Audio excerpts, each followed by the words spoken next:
Welcome to the Grace and Grit podcast, made for women who want their healthiest years to be ahead of them, not behind them. Join your host, Courtney Townley, right now as she breaks down the fairy tale health story you have been chasing all of your life into sensible action steps and lasting change.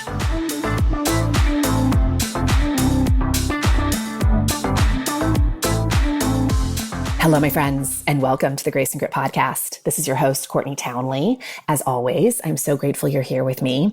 I'm actually recording this from the great state of Texas. I'm here visiting my father for a week, and man, is it hot. I usually try to avoid Texas in the summer, but there was no avoiding it this year. So not only is it 100 degrees, but if you've ever been to Texas, you know it's humidity on top of that heat. And humidity and I don't really get along that well. I mean, this Montana girl is used to a very dry climate. But this is kind of a welcome change for a few days because if you've been following the news at all, you may have seen that Montana has been experiencing some historical flooding. We've had so much rain and even snow at really high elevations. Yes, you heard me right. Snow in almost July. I think Glacier National Park, right before we left, got almost 1.5 feet of snow in the summer. So that's fun. But we're not here to talk about the weather. I today have a special treat for you. I am going to share with you a recording of a podcast that was actually not intended for public consumption. Many of you know that I have a membership community called Rumble and Rise. I talk about it on nearly every episode of the show. You can find out more information about Rumble and Rise by going to graceandgrit.com/ready to rumble. But a part of the value of being a member of that space is that I have a private podcast channel. And on that private podcast channel, I provide monthly masterclasses. I do interviews with other experts. We do workshops. I supply replays of group coaching calls. It's a very rich resource. And the recording I'm going to play for you today was intended for that podcast. But after listening to it, I just felt like this interview would be really a great one to play on this show because the topic of the podcast is blood sugar regulation. This month, I taught a masterclass called Mending the Sugar Mend. And it was all about sort of improving our relationship with sugar, because let's face it, that relationship can get really complicated. More specifically, it was about how to regulate blood sugar in a lot of different ways. And as a bonus to the masterclass, I invited in my dear friend and nutritionist extraordinaire, Mary Miller Brooks, to have a conversation with me. Mary Miller Brooks has been on the show multiple times. I have tremendous respect for her, and she really has a gift for taking complex nutritional topics and breaking them down into very understandable sound bites. So I brought her in to sort of elaborate on the information that I was providing around the topic, and it just proved to be a really rich conversation. So I decided to share it with you. And the reason I'm even telling you any of this is because in the interview, you're going to hear me mention the community and talk about some things that I think might be confusing if you didn't realize that that is where this recording initially went. So you may not even notice, but I figured it was worth mentioning from the outset of the show today. In this interview, Mary and I discuss what blood sugar is, the consequences of dysregulation, lifestyle factors that influence it, ways to measure it, and so much more. So if you're interested in this topic, which I truly believe a lot of people really are right now, give it a listen. And better yet, come join us inside of Rumble and Rise. Again, you can check out the details of that membership by going to graceandgrit.com/ready to rumble. So without further ado, let's get to it. All right. So Mary, welcome to this little conversation we're going to have today for Rumble and Rise members about blood sugar, glucose monitoring, all of those things. I know a lot of members already know who you are because you have been so generous in your time and expertise in coming in and doing other workshops with us. And this really isn't a workshop. This is just a conversation to sort of go a layer deeper into the conversation around blood sugar and get your spin and your take on a few things. But before we go there, just go ahead and tell people who you are and a little bit about your background. Sure. And thanks for having me. I'm Always. I just so respect everything that you do. You know that, right? Oh, love the So, feelings Mary Brooks, mutual. I have a master's degree. Technically, the degree is in health, but it was half exercise physiology, half nutrition.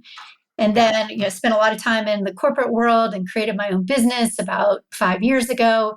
And my whole focus is, I call my process the Fuel Better formula. And I really just help mostly women, but people over 40 just have a better relationship with food and themselves. And I do a lot around autoimmune, thyroid, metabolic stuff. Yeah, so important. So important. Okay, so let's just kind of like go right there. Let's just get right into it, which I would love to hear from you just how you explain to people what blood sugar is and why it matters. Right. So I want to tell sort of, we all have our story. My mom died of complications of diabetes. So I have that. Type 2. Was it type 2 Mhm. diabetes? Yeah. Mhm. I don't really have a big fear around, my heredity or inheritance of that, just because I live a very different life than my mom did. But I certainly had that awareness. Yeah. And then, my own story, I had thyroid cancer. And I probably, if I had looked back, I do think, swings in my blood sugar probably did play a role because I came up in that era of kind of under eating and eating a really carb heavy diet because that's kind of the period of time that I was raised in. And then I worked under a functional medicine physician and we drilled blood sugar. It was key to anybody who was reversing autoimmune. So that's how I got there. But basically, what happens with blood sugar is our body reacts to food. It gets this normal rise, and it should be kind of a slow, gradual rise. But what's happening to a lot of us is we're swinging high, low, high, low. And those swings really cause this cascade of inflammatory responses. And it's not just weight and it's not just energy, but it also, impacts hormones. It impacts mental health, which was like my other big reason for really getting into it. But it just means that our body, what goes up must come down. And when insulin is Yes. really working hard, it's almost like the waiter or the waitress, like getting the blood sugar out. And just knowing that we can really impact that was a game changer for my clients and for me with my own health. It got me out of the whole like dieting. It gave me something really solid to focus on. I love it. So I want to address this conversation around carbohydrates because in all the master classes that I teach around blood sugar or improving your relationship with sugar, I always teach that it's not just sugar, right? Carbs mean a lot of things. It means starch, it means sugar, and it means fiber. Right. So not all carbs are created equal. And so when we talk about the spiking of blood sugar, we're really talking about the impact that sugar and starches have on blood sugar because fiber helps to soften blood sugar. It helps to slow the entry of blood sugar. And I think that's a really important fact for people to kind of keep in the forefront of their mind around this conversation because a lot of people demonize carbs.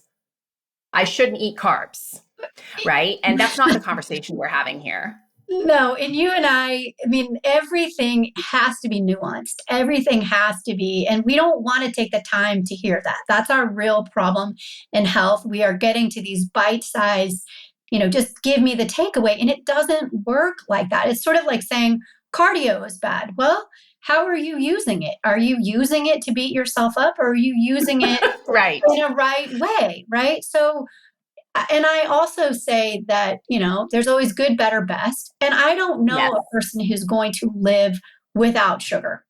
I don't. Nor do I think that they should. I think it's Yeah. silly. But I Yeah. think knowing how those mechanics work and maybe wearing a glucose monitor for just a little test drive would give you a perspective on that. Yeah. So I love what you just said there, because I think this is so important, that it's so true with exercise, with diet, with so many things. It's not just like there's this one takeaway, there's this one application that works across the board for everybody.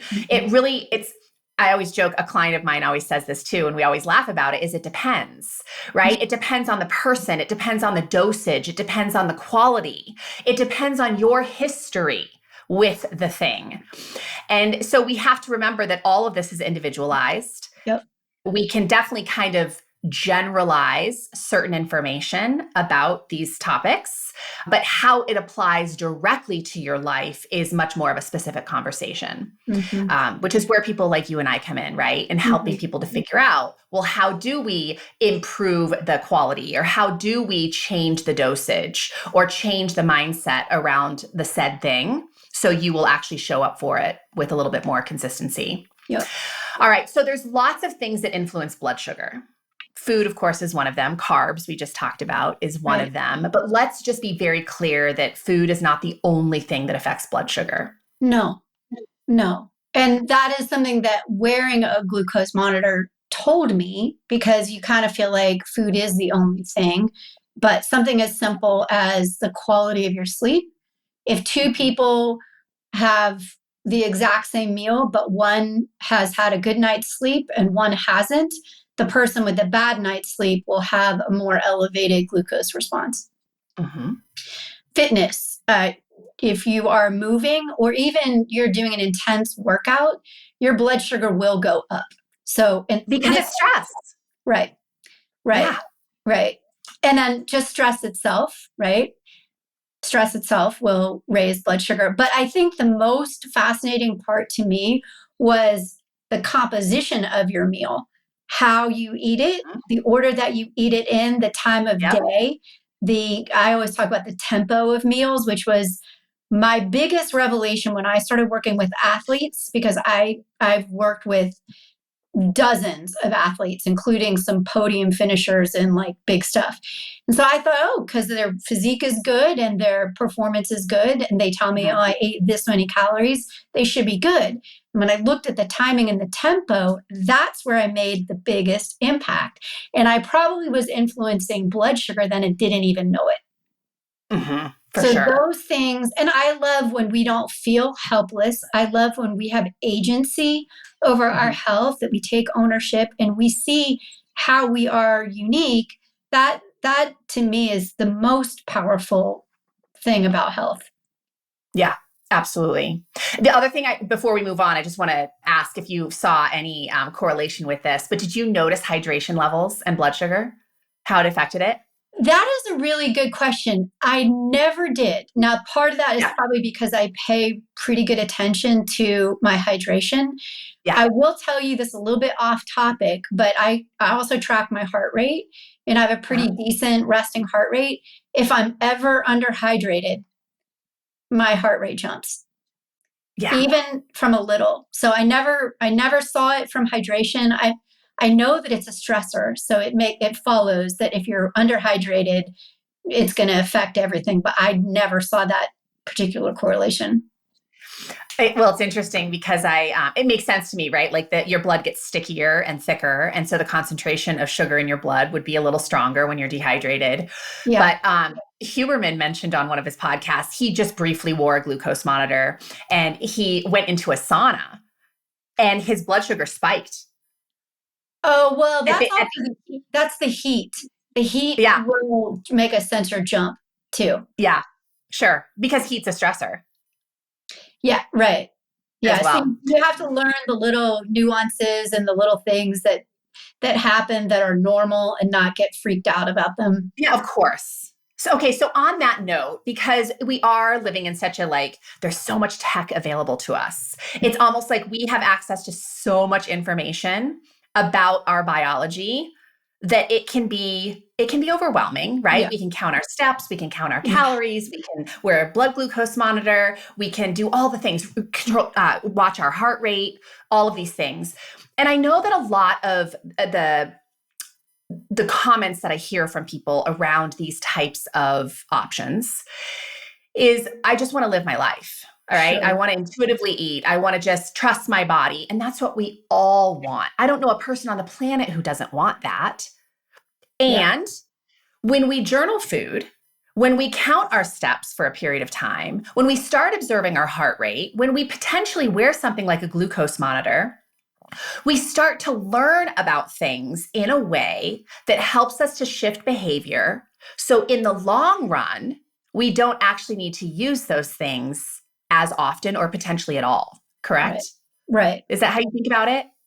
Yeah. I mean, I I got really fascinated with data, you know, well, many years ago, but I mean, I didn't have access to it. And then, Yeah, of when I course. was working for a functional medicine physician, that's when I got into food intolerance testing, and I looked at, you know, testing vitamins, and I did the oats test. And so I I guess like you, I have mixed feelings. This was my thought going into it. The Yeah. one that I bought was fairly expensive.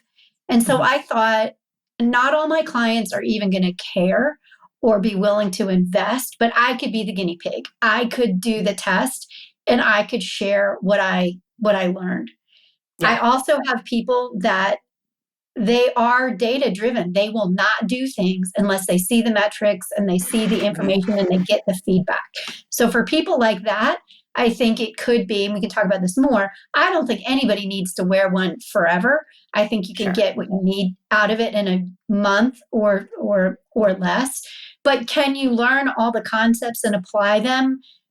Sure. But I do this Hawthorne effect of, like, when we see the data, when we see it real time, there were a couple things that I learned that I will never forget because I had the Mhm. glucose monitor on and I was just like, wow, I maybe I knew that that was going to happen, but we all can rationalize and be like, oh, that's not that big of a deal, right? But when you see the data, it's like, oh, it's a big deal.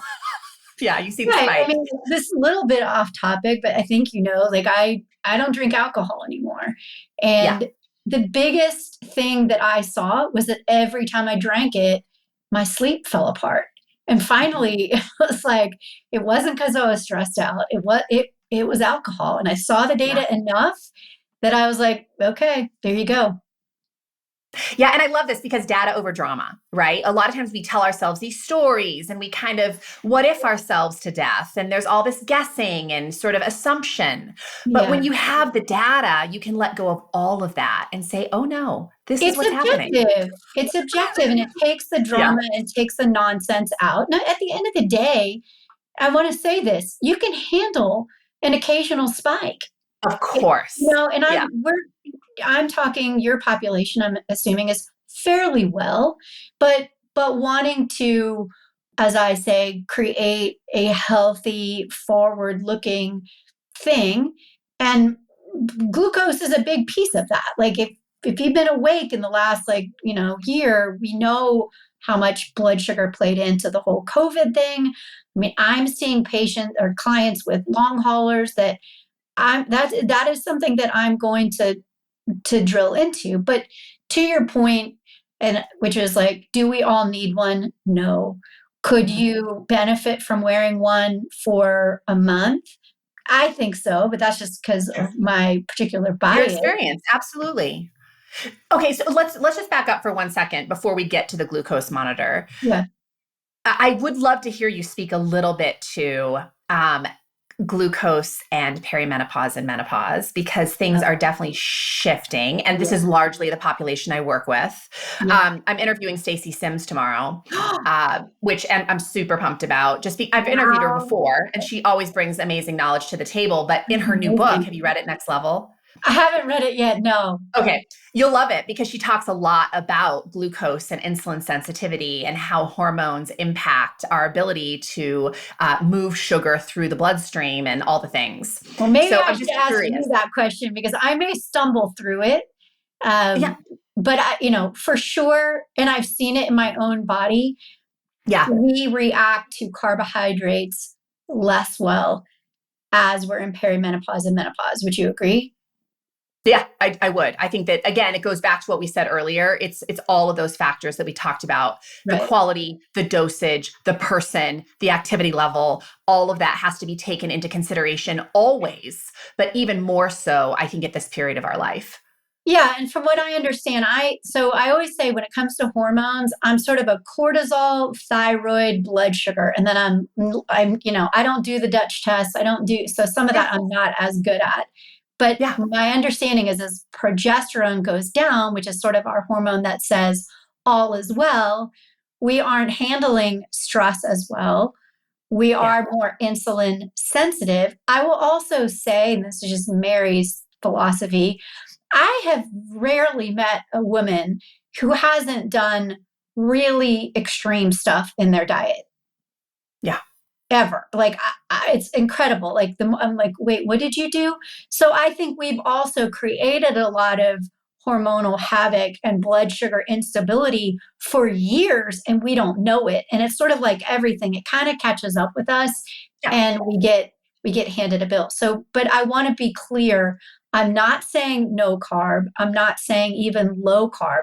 I'm Of talking about course. the quality of carbohydrates and the way that they're combined and probably shifting some things, which I'm sure you've already taught your community. But we all used to get up and have the carbohydrate breakfast. Breakfast. And I can tell Right. you, training people away from that it's extremely difficult because it's not Yeah. easy. We're all, brainwashed to believe that breakfast shouldn't take us any time or energy. Yeah. But like knowing that we all used to get up and have nothing for breakfast or a skimpy breakfast or a high carb breakfast as we get into perimenopause and menopause, that just doesn't work as well. 100%. And I want to get to the timing and tempo piece, which we'll also talk about, because I think that's a way, especially at this stage of our life, that we can influence how our blood sugar is processed. But the other thing, and I think you said this so beautifully, is yes, progesterone and estrogen are leaving the party, both of which help us to manage cortisol. So we have more cortisol in our system, not only because chemically we just naturally have more cortisol in our system at this phase of life, but also women are living very stressful times at this stage of their life. They have a lot of responsibility, a lot of demands on their time. So there's a lot of opportunity for mental stressors. And cortisol spikes blood sugar, Right. not just food. Right. So that's kind of the gist I want people to just remember listening to this, that's kind of the cascade of hormonal events that makes us more sensitive at this stage. Yeah. One of my clients, and this is when the data is really cool. I have had clients wear blood sugar monitors and snapshot them and send them to me. And they're like, what's this? Like, why is this happening? I had a client whose blood sugar was like clicking along and she got a call from her son's school and it spiked. Like, you just need to see that once to kind of understand, like, okay, right? I love it. That's what's happening. And one thing I want to say is that when I don't feel like we talk about this enough, at the same time that we're telling women to sleep, most people are struggling with sleep. It's such a catch-22. So, I mean, I've never posted about this, so I want to say, like, just telling women over 40 to sleep is like telling an anxious person just to calm down. Like, we struggle with that. So everything is overlapping, everything is integrated, everything is connected. And I will say that managing my blood sugar gave me a better night's sleep, but you have to also understand that we're not sleeping as well. We're just progesterone, not. again, it helps us to sleep and it's not around anymore. Yeah, Right. makes total sense. Okay, Right. so let's talk about, before we get to glucose monitors, I just want to talk about historically, before the advent of constant blood glucose monitoring, how did people test their blood sugar? Like, if you went to the doctor today, you wouldn't necessarily be prescribed a glucose monitor. What would they do? Good point. So typically the only thing you get is a fasting glucose test at your doctor's. Yeah. I equate that to sort of like judging traffic in LA by only seeing one number. One, like you walk out and you see the traffic for 1 minute, you go, oh, that's how the traffic is. So you have to remember that blood sugar is changing throughout the day. But getting a good fasting glucose number is a good thing to get. And then I don't know if you're asking me this, but I'm going to say this anyway. Yeah. You want to test your fasting glucose. Yep. You want to get your fasting insulin, which if your doctor won't run it, you can. I think I just did it, and I think I paid an extra $50 or something. It might have been less than that. I Okay. would also get your CRP, which is your marker of inflammation, and I would Yeah. get your A1C. And Yeah. most of that should be standard, but that'll give you a little bit more perspective on what your fasting glucose is. But I will say, without sounding scary, people don't really, they'll let you be in that pre-diabetic range and Yeah. not have you make any changes. But when it bumps over, you're in full blown metabolic dysfunction, and it's a lot harder to change that. So, Yeah. it's like anything in medicine. We're not always tracking towards optimal. We're just kind of looking at averages. So Yeah.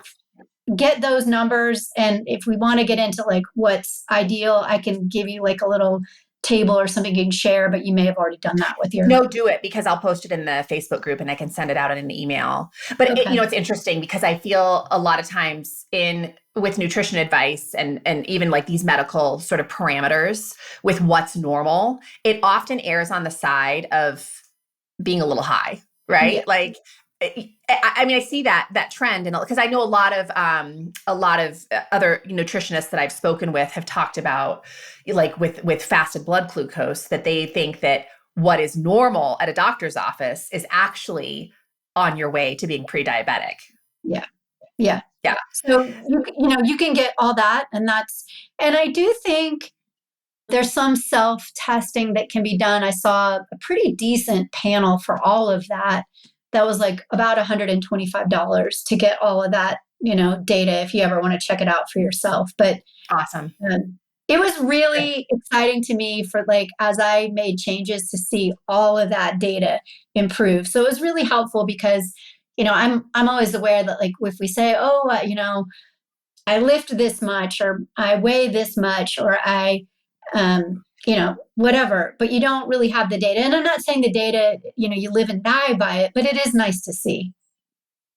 Well, yeah, and I think I think again it gets us away from this conversation that weight is the only thing that is actually determining health. That's insane. I mean, Right. how many? Again, you and I have both worked with a lot of athletes. We work with a lot of average weight people that are struggling with their health because Right. their indications of their health or metabolism being dysregulated is not weight gain, it's other things. It's the Right. headaches, it's the not pooping for 3 weeks, it's all kinds of other things. Well, and I know you and I feel the same that no health or weight goal is worth the price of your mental health. And Yeah. I really do think that a lot of anxiety, fatigue, low energy, can't sleep, it is tied to blood sugar. So, in a world right now that is suffering with all of that mental illness, and I'm not saying blood sugar is the sole fix to that, Sure. but it sure as heck helps. Yeah. It Yeah. really does. It really does. If you have more mental clarity, the thing that really kicked me was that Alzheimer's is being called type 3 diabetes. Diabetes, I know. So Yeah. that one just really, given that I'm such a proponent of mental health and emotional health, to know that there's a tool right in front of us that we can use it's not, again, it's not the be all end all, nothing ever is, but it is pretty powerful. Yeah. And it's not just about weight loss, which again, it's not that conversation shouldn't be had. That conversation is so relevant to so many people. And it doesn't end there. There are so many reasons to monitor blood sugar that will benefit you in ways far beyond your waistline. So Definitely. let's talk a little bit about your experience with glucose monitoring. And then we'll talk in a little bit about like how people can get access to that and what that actually looks like logistically. So you've worn one for how long now? You started in January, didn't you? I've worn them probably a total of like 6 months. Okay. And you used what monitor? So most people are going to get the same monitor. It's usually Okay. the Freestyle Libre. Okay. And then what you're going to get is a different interface. If you're going to self-pay, self-direct, I will tell you that most physicians are resistant to giving it to you. I've had maybe one or two clients get their physician to write them. So everything that I've been dealing with is like a self-pay or a self-direct. And then Yeah. there's like 3 or 4 companies that you can go through: Nutrisense, Levels, and then there's another one that's really inexpensive called, I think it's Testerman or Tasterman. And you're looking at about 100 and on that one, maybe $150 for a month. Okay. Okay. So you started wearing a monitor, and then what were some of the things that kind of stood out to you? What were some of the things that were surprising to you? Like obviously the sleep. Like, oh yes, when I don't get great sleep, it affects my blood sugar. Yeah, I had 3 meals that were spikers that I remember very Okay. clearly. One was sushi. Because of the Spiked my rice, you blood think? sugar. Yeah, it's the rice, and I also think they add sugar to it. Oh, of course. That So makes sense. yeah, but Yeah. it went up and it stayed up. Now, I Yeah. didn't eat the salad beforehand. I didn't do any of the little You hacks didn't that we drink can talk vinegar, about. like, I was right. starving. I ate, like, I shoved 4 sushi rolls in my mouth coming home from a hair appointment. I was like, whoa, big Yeah. spike. So that one was significant. One time, and I think you and I talked about this, I did like just a veggie bowl. It had maybe quinoa and a bunch of like butternut squash and sweet potatoes and black beans.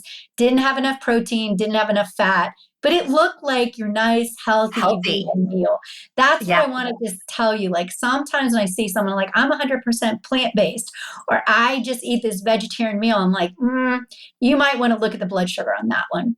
Yeah. That was a real eye opener. I never did oatmeal by itself, but I'm pretty sure that would be a It would have spiker. spiked. Yeah. The one that was hilarious and I knew better, 2 that are hilarious that I knew better.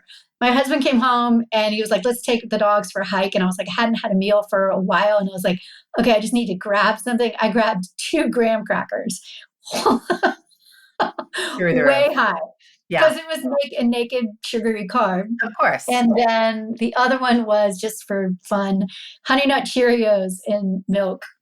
You know, Horrible. it's so funny because when you were talking earlier about like the sugary breakfast, I grew up on Honey Nut Cheerios Loved it. every morning and multiple times a day too, by the way, because it was so easy. So this is what cracks me up about this stuff, why everything is nuanced, because my old head calculator would have said that was low fat, Yeah. Right. low calorie, and what's not, maybe a little protein from the milk. Like, but what really hit me about that was that what are we sending kids to breakfast? What are we I know. sending them off I with? know. And people think they have behavior problems. Yeah. So those are my big no-nos. And really and truly, if I ate a higher protein breakfast, if I always tried to eat my greens first, Mhm.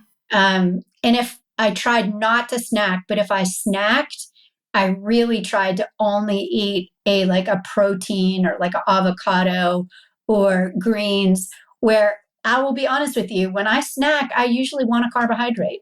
Well, and think about Complaining snack about it. foods too. They're mostly carbs. Like I have this conversation all the time where it's like, where you really need to put a concerted effort in getting more protein in is if you are going to have snacks. That Attach a fat, again, those naked carbs, right? Like attach something to it, or better yet, just have the protein, just have the fat source. that really helped me the most was like when I was hungry, instead of going down and being like, oh, there's ginger snaps on the counter, or there's 10 pretzels, or if I would just take a little more time and grab even something as simple as a piece of turkey and put a little avocado with it, Yeah. that really helped me. Now, I will tell you this, which is against the grain, but I train fairly hard, like Yeah. endurance.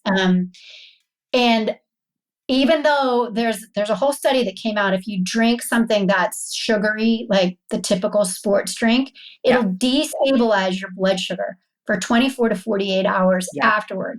I sometimes would strategically use a carbohydrate in the workout maybe just as simple as like a date or a piece of apple, Yep. because it didn't really change my performance, but it changed my recovery. Right. Yep. Makes total sense. It's And I interesting you bring that up. also stopped any like fasted cardio. Yeah, for sure. I And watched the Casey numbers. does a great job speaking out against that specifically in her book Next Level. She's not for any kind of fasted exercise, and she talks a lot about the sports drinks and how really diluted that we become mentally around those things, and they're not helping us in the way that we think they are. Nope. So lots of good takeaways in that. Yep. Okay, so if somebody is interested just to find out more about their own chemistry, because again, like we were talking about this before we hit record, how like 5 corn chips affect me is probably going to be different than how 5 corn chips affect you, because we live very different lives and we Sure. have different chemistry. I mean, Sure. the fundamentals are the same, but again, we're different people. Right. So for people to get a little insight on their own chemistry, if they were interested in doing some glucose monitoring, like talk us through that. What would be the pathway? Well, first of all, let's talk about people who shouldn't get one. Great. I think if you're an obsessive person, if you're an eating disorder person, if you're too literal, if you're way perfectionist, you don't need it. Don't go there. I wouldn't. I No. really wouldn't. I think on the other side, if you have autoimmune tendencies, if you have PCOS, if you are struggling with recovering from COVID, what else? I would say Uh, pre-diabetic. I have a lot of people who are on the border of being pre-diabetic. I would yeah, also say I have several clients who are very concerned about cognitive decline because of just their age and stage of life. And they've kind of noticed some things that are shifting, which, by the way, the brain does shift pretty profoundly during perimenopause. And then things kind of level out afterwards. But I think right. we all have a lot of genuine concern given all the cognitive issues out there to prevent that as much as possible. And so I think for people with that kind of concern at that stage of their life, that could be beneficial as well. Right. Right. And I also think we all know that we tend to like lie to ourselves about things. No, So come on. I think once in a while, it's a good, as long as you're someone who can just look at it as data. And I will tell you one other thing that has been one of the things I don't hear talked about enough Yep. is that I've had multiple clients whose blood sugar is dipping low at night, Yeah, and that's what's waking them up. totally. Yep. And they had no idea. Yep. And so I have shifted a few people who had horrible sleep, who just did not understand. And that was actually what was going on, because it will wake you up. Your brain thinks you are dying. Yeah. And if you're hitting 40 and 50, and a lot of clients are hitting that low number, I think those are all people who, those are people who shouldn't, and those are people who should. Mm-hmm. And in the middle, do you want to? Is that something you want to? Yeah. Is it take something away? you want to invest in? Is it something you want to spend time on? Like that's such a personal decision. Absolutely. Okay. I'm curious with your clients who were hyperglycemic, right? So that's what was happening at night, right? Their blood sugar was tanking to the point. Hypo. Okay, they were hypo. Yeah. I always get the two confused. Hypo and It's hypo. okay. Okay. Low and high thyroid So sometimes their throws blood me off. sugar is super low. We'll just say that, Right. which is why they're waking up at night. What was the solution to that? You had them eat like a little snack before they went to bed? Mhm. Yeah. Which was primarily like what? Well, first of all, it always starts in the morning, so you get them to eat a higher protein breakfast, a lot Yep. higher protein than what they're used to. Yep. You get them to move towards more protein, fat, and fiber at every meal. Yep. And then you get them to do a little protein. My favorite is MCT oil. Like you can do that before bed because the liver uses it.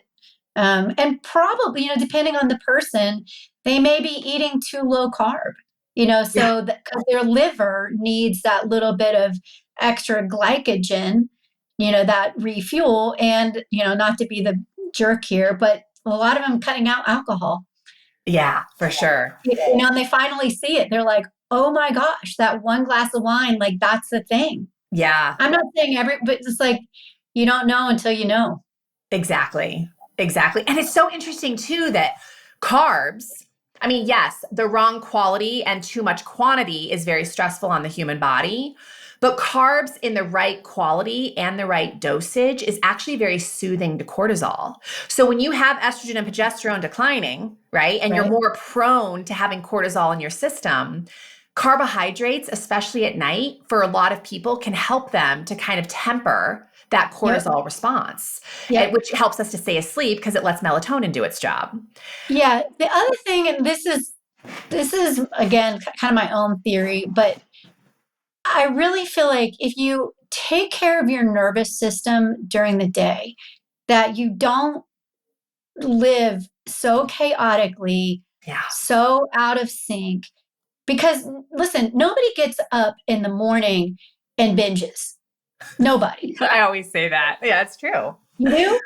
When do they binge? They binge at night Always. because, they need basically a jackhammer to bring their nervous system down, or they're self-soothing.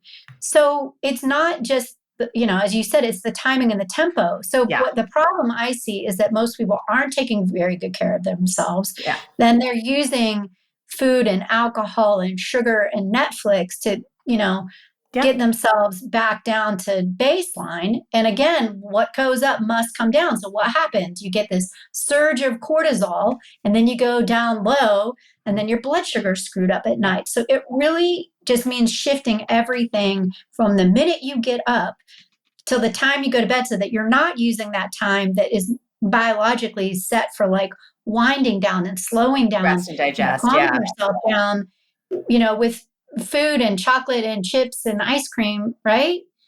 That's the biggest thing. But the snack, yes, the snack at Yeah. bedtime to get that person to carry through.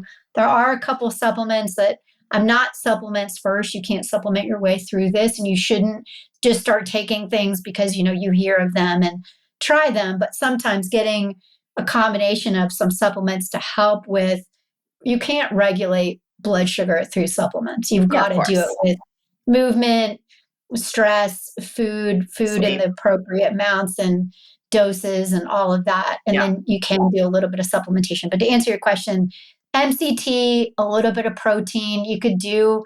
I don't think we're getting nearly enough antioxidants in our diet. Mhm. So something like blueberries and raspberries and a little bit of dark chocolate, that can be kind of nice for people, and it's not going to disrupt their sleep either. Yeah. I want to go back to something you were just talking about, the nervous system and kind of really starting to regulate it from the start of your day and throughout your day. Because again, we do a lot of this work inside of the community. And the longer I'm in this field, like, I mean, it's been a while, right? For both of us. Like we've been in this space for a long time. And I more and more am just realizing how all roads lead back to the nervous system, right? Like your nervous system is the currency of health.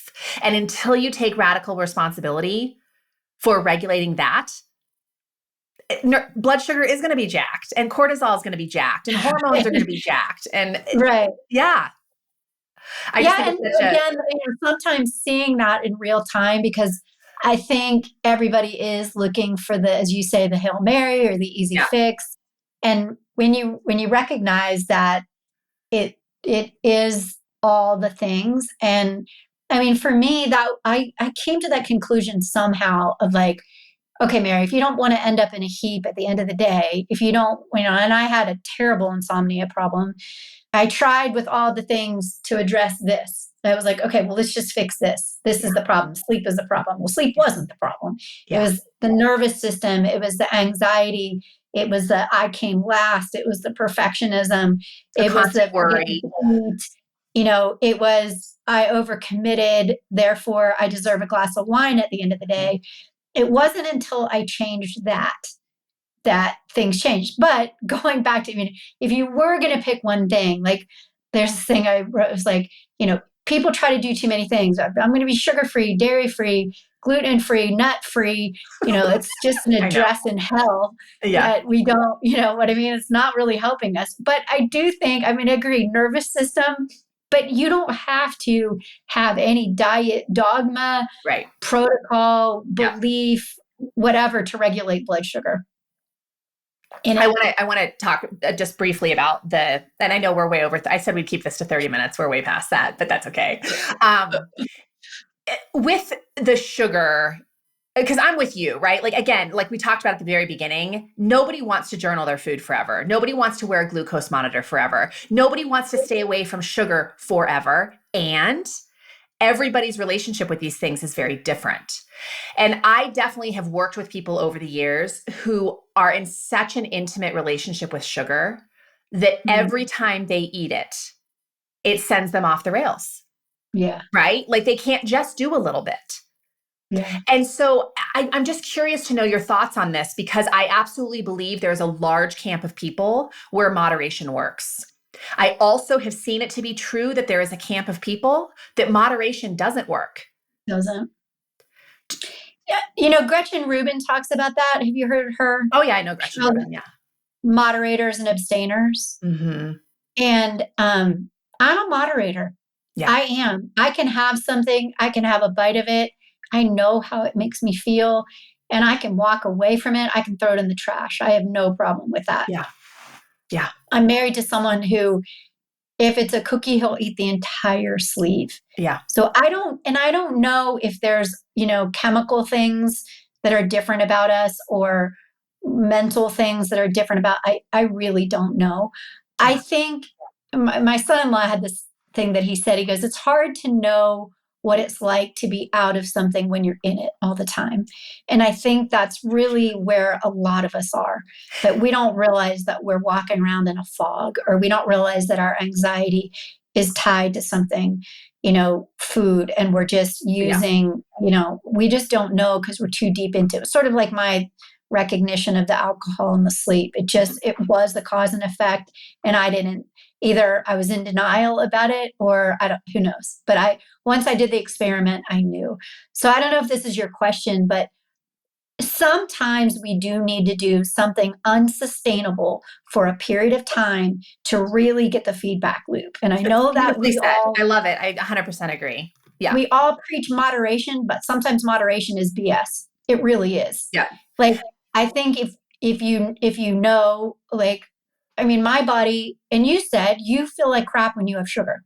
Mm-hmm. I hurt right? when I have sugar. I literally physically hurt. Yeah. So, I mean, I think we need to realistically talk about the hacks and the way to deal with it, because I think if you get a person who is like no to too many things, they tend not to be real mentally healthy, or they're not having, I mean, it just can be very difficult. 100% agreed. Yep. Right? So, I posed the question because I know Anna Lemke, who I'm a huge fan of, Dopamine Nation. Have you heard of her? Anyway, her book's phenomenal, but she specializes in dopamine and talks a lot about the dopamine response.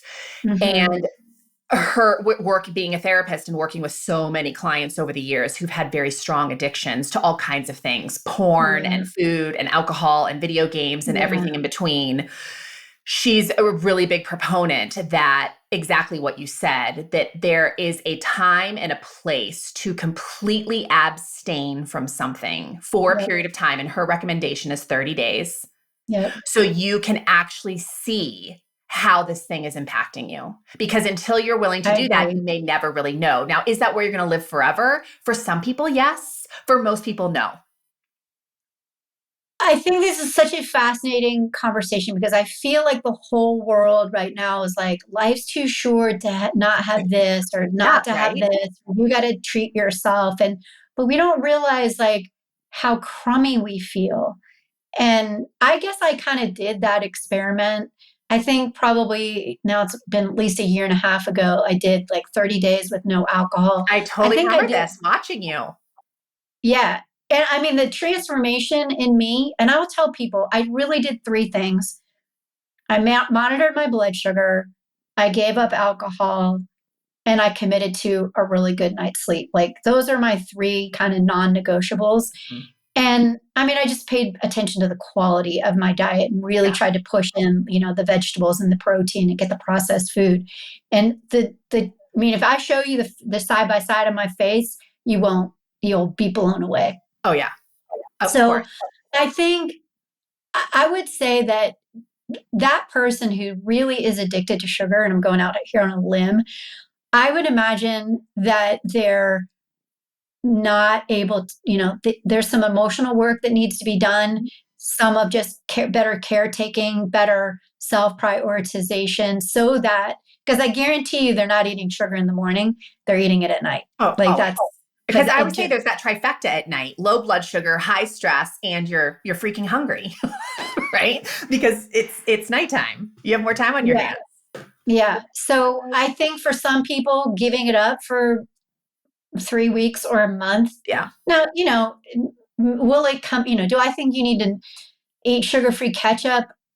No, I personally don't. Like, I just don't think that's going to trigger you, but that's me.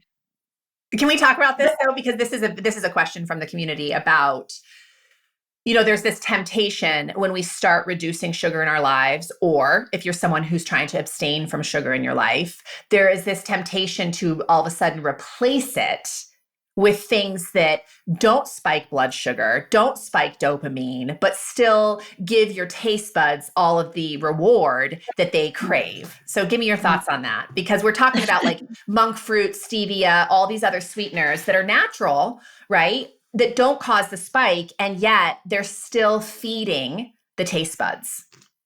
So there's, there's a nice thing. It says like what you consume, you crave. Yeah. And it's the same thing I feel like when people go on a lot of these keto snacks. You're not really doing yourself any favors. Yeah. Now, maybe if you've got just like terrible cravings and you got to just have that stuff, but I just think you're kind of like as a transition, it might help. Maybe. Yeah. Initially, if you're just, but no, like, and I really think we need to stop kidding ourselves that it's that hard. You're going to feel bad for about 2 to 3 days. Mm-hmm. Come on. Like you can do that. You can. And I would say use it as an opportunity. When I used to do detoxes, which I shrink a little bit when I say that I did them, but I used to run them. But what I would teach people was that they needed to be prepared for like the emotional component of that when they weren't using all the chemicals and all the food and all the self-soothing, they would be present to how they feel. Mm-hmm. And that was kind of how I realized, like, okay, so you feel like you need a glass of wine at the end of the day. What could you do differently? Mm-hmm. Can you be present to your emotions? Can you can you sit with it? And I know that sounds cliche, but that not to this group, they'll be like, yeah, Courtney always makes us talk about that, right? Being with your emotions and not numbing them, not blunting them. You can do that. And it won't take long to break the cycle, 2 to 3 days. But your question is, so I personally, I'm kind of the Julia Child of nutrition. If it ain't real, I'm not using it. I'm just not. Like, that's just how I've always been. Yeah. If I'm going to eat ice cream, I'll go get Haagen-Dazs or get the good stuff and have a little bit and be done with it. Yeah. So I do. The only thing that I use, so I am a huge fan of LMNT. Mm-hmm. I use that almost every day. And explain to people what LMNT, I know what it is, but people listening might not know. It's an electrolyte drink. Yeah, Rob Wolf lives just north of me, by the way, the founder of that. Yeah, he lives up in Kalispell. All the keto people are using it, but what I realize is that, you need the minerals. You need the salt, you need the potassium, you need the magnesium. I am a huge sweater. I sweat like you and me both. My shoes, my spin shoes, when they dry, I can feel salt on them. I can flake. That's how bad it is. So I do use that in my water. That's like my sports drink, but I also drink it because when I'm stressed, I feel like it replaces those electrolytes. That has stevia in it. I know you can use monk fruit, but I'm not super familiar with it. But all the other sugar substitutes, the brown rice cereal, the honey, the maple syrup, they're no different. Well, it all converts to the same thing in your body. I mean, right? It's all, it's converting to sugar. I mean, monk fruit, no, it's different because it doesn't spike glucose. But I think going back to what we were saying earlier, I think we're both in agreement on this, that using it as a transition food or as an occasional thing to cook with, if you want to, fine. But be careful of replacing all of your sugar with something else that tastes like sugar, because you're not really solving the problem. you can't tunnel vision and do something and be like, okay, this doesn't spike my blood sugar, but it's still garbage food. Like, Yeah. that doesn't make any sense. And but while we're on it, if I can just Yeah. say this whole thing about fructose and fruit being bad, this is I driving me know. batty. I know. Like, I'm sorry, but nobody got fat from Eating fruit. eating fruit. Yeah. It's only when we add so much fruit. So yes, there are less glycemic fruits, but in the name of we need the fiber from them, we need the antioxidants Totally. from them. Can they be a component of your diet? Yes.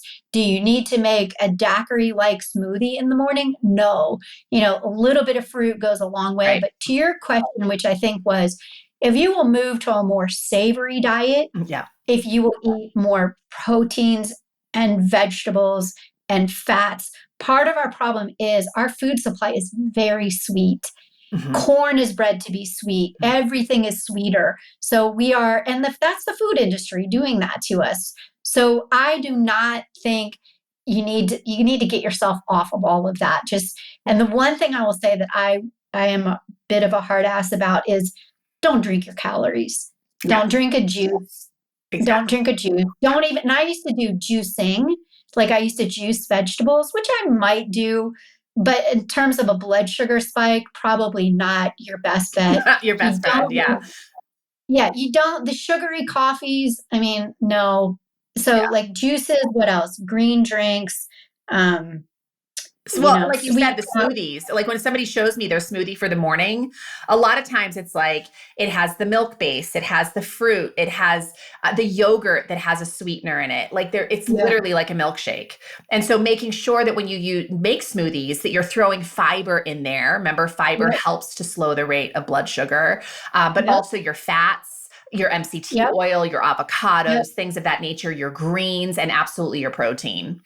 But I will tell you that a well-composed smoothie was one of the least, had the best score on my blood sugar. Yeah. They were fantastic. Really, just what you said, that would keep me full, no headache, no needing to snack, and it would have this nice, solid thing. And that's what we want. Like in terms of the blood sugar monitor, if you're eating, and we can talk about, if you never used a monitor, what do you need to do?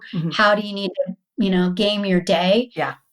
You can do that, but you want those nice steady curves because you get stable energy. Yeah. If we didn't say this, the other thing is when you're in sugar burning mode, your body is saying, I don't know what to do with this. So it's pushing this into the cells. It's like saying, I don't know what to do with this.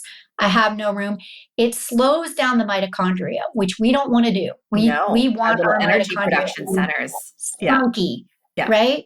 And we're not realizing that the reason we feel so tired is that blood sugar, and we can't burn fat in that stage. So,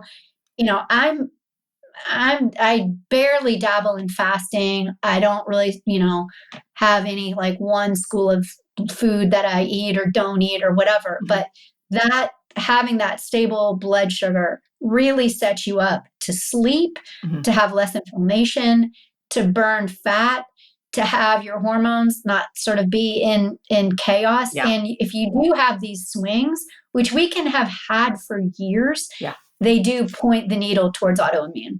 Yeah. Which makes sense to me. I know we covered a lot of ground. I know there's a lot more ground we could cover, and there's probably more detailed questions that we could answer in regards to glucose monitoring.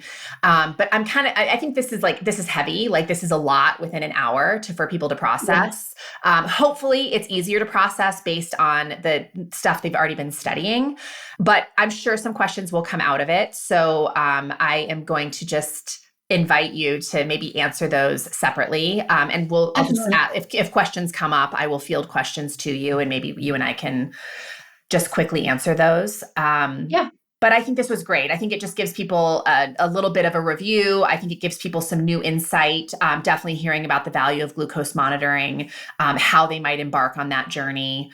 All of that is well and good. So I love you. I adore you. I mean, I've had you on, in the community and on the podcast 1,000 times and probably will 1,000 times more. Is there anything you want to say to wrap it up? No, I mean, I think that, level one would just be very vigilant about protein, fat, and fiber. Start your day with a high protein breakfast. Don't eat your carbs alone. Get a little movement. If you are going to want to treat, have the treat, but have it closer to the meal. All of those, I saw those in real time and they worked.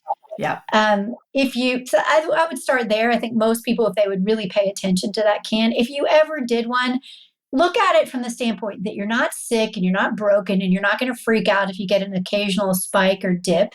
Doesn't mean you're going to die. Yeah. But it could just kind of give you a little bit of a better framework for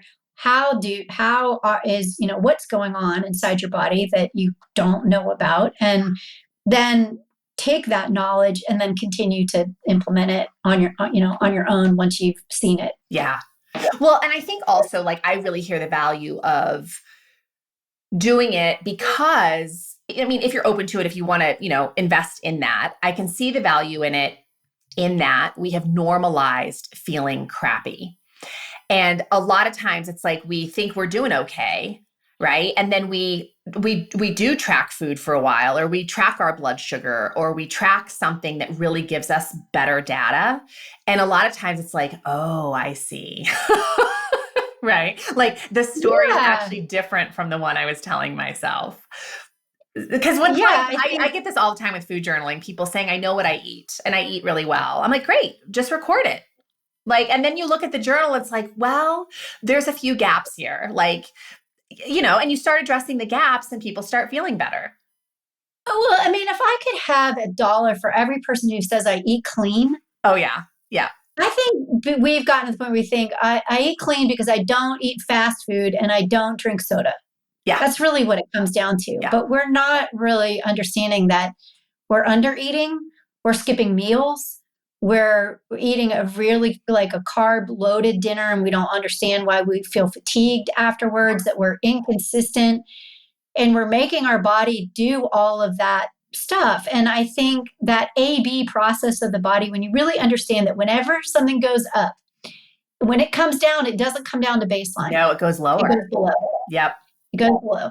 And then if you're also using that, I think Huberman talks about that. It's like the sugar is also a mental thing, an emotional thing. Then, it takes more and more and more of that dose, and you don't realize how manipulated and controlled you are. Yeah. So from that standpoint, I mean, I'm a little bit of a data geek, but it doesn't mean like, you're an idiot if you don't do it at all. It's just, maybe you want to take a look at it, maybe you don't. But for some of my clients, insisting on it or really strongly suggesting it has been so helpful. Yeah. I could totally see it. I always bring it back to banking. I know nobody really balances their checkbook anymore. Like we all just go on, we can go online at any time and just make sure we're not overdrafted, whatever. But understanding the mechanics of kind of budgeting to some degree and knowing like the expense of things and the money coming in and the money going out, like that basic education requires a meticulousness at the beginning. Right? Sure. I mean, it's like, trying to say, I don't know how much oil I have. I think I'll just go by feel. That's right. Kind of stupid. I think I've tried that a few times, actually. Right. Much to my husband's dismay. And I also think, I always use gardening as a metaphor, but it's like, we all want the pretty plants, right? We want the thing that looks good, but it really starts in the soil. Like invest in the soil before you buy the pretty plants, because you put the pretty plants in with the bad soil, it ain't going to work out too well. And it's not fun to invest in that, but that's the truth. So blood sugar is kind of one of those things. Like I would say, mental and emotional health, nervous system, but try to calm your nervous system when you're riding this. It's so hard. I know. And this is why I always say, right? It's like, it's the chicken and the egg conundrum. It's like, you're not going to have the motivation to do the mental and emotional work if your chemistry is always jacked. And chemistry You always have to comes do back to the both. nervous system. Yeah.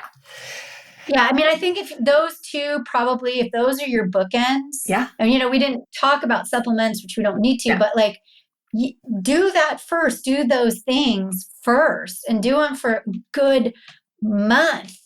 Don't think, oh, I did it for a week and now, or I did it Monday through Thursday, and now I'm going to go off on my weekend. That's the other problem that people are doing. It's like inconsistency. they're only really being consistent 4 out of 7 days of the week. If you're monitoring blood sugar, managing all the time. Yeah. I'm so with you.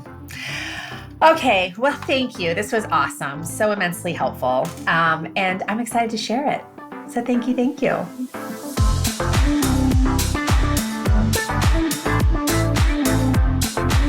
Thank you for listening to the Grace and Grit podcast. It is time to mend the fabric of the female health story. And it starts with you taking radical responsibility for your own self-care.